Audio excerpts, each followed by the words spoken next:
Can I ride motorcycles during a pandemic? Get outdoors if you need to relieve some stress, but ride responsibly and do your part. This is what extreme social distancing looks like. Honda, it's a simple question in a not-so-simple, ever-evolving time of crisis. Can I ride my motorcycle during a pandemic? Because we all want to. And some of us need to because our jobs require it. Benefits of RidingIf. If you're like us, you know that even a short sprint can do wonders for your mental state as well as your physical well-being. And just the act of being outdoors pays dividends beyond that. But these days, our physical well-being and how our health affects those around us are becoming bigger and bigger issues. It can be a confusing time for motorcyclists. To ride or not to ride.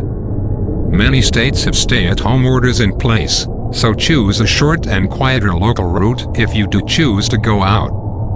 Harley-Davidson. Making things even more confusing is the fact that there have been mixed messages from governments on the issue. While the entire West Coast and more of the country each day has a shelter-in-place order and all non-essential businesses and parks are shuttered, the National Park Service recently said it was waiving entrance fees. The thinking was that coming to a park would help people get fresh air, yet still support social distancing, though we'd think twice about that one. Still, most governments, both state and federal, have encouraged us to take part in outdoor activities, like walking, running, and biking. We've emailed our state health department for further clarification on that, but as far as we're concerned, motorcycling's on the list because it's good for mental and physical health. Check your local health. Hitting the road with dozens of your buddies? Worst case scenario. Don't. American Motorcyclist Association, do's and don'ts. Single quote yes during the pandemic, but if you're going to ride, don't be a selfish jerk about it either.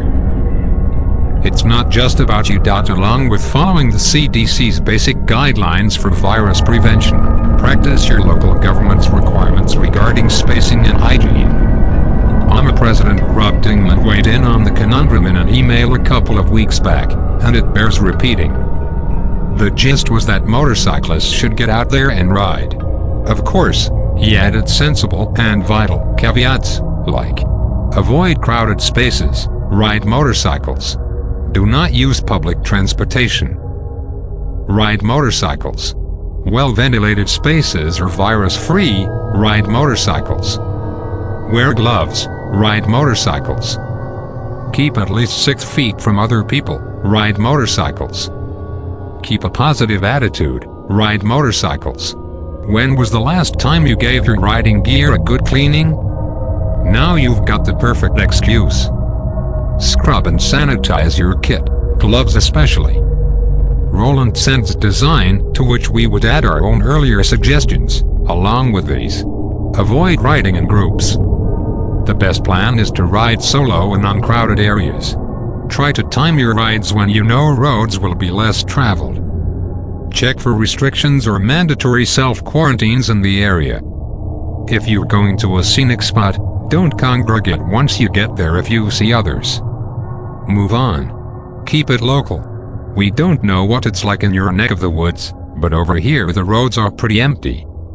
The silver lining in all this is we've uncovered some amazing routes and bucolic pockets of greenery within a couple of miles of our hood, all of them now blessedly traffic-free.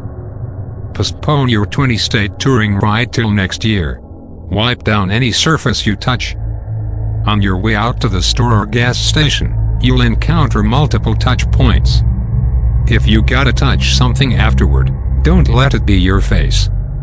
Get more info from the CDC here. Clean your gear, especially gloves and helmets.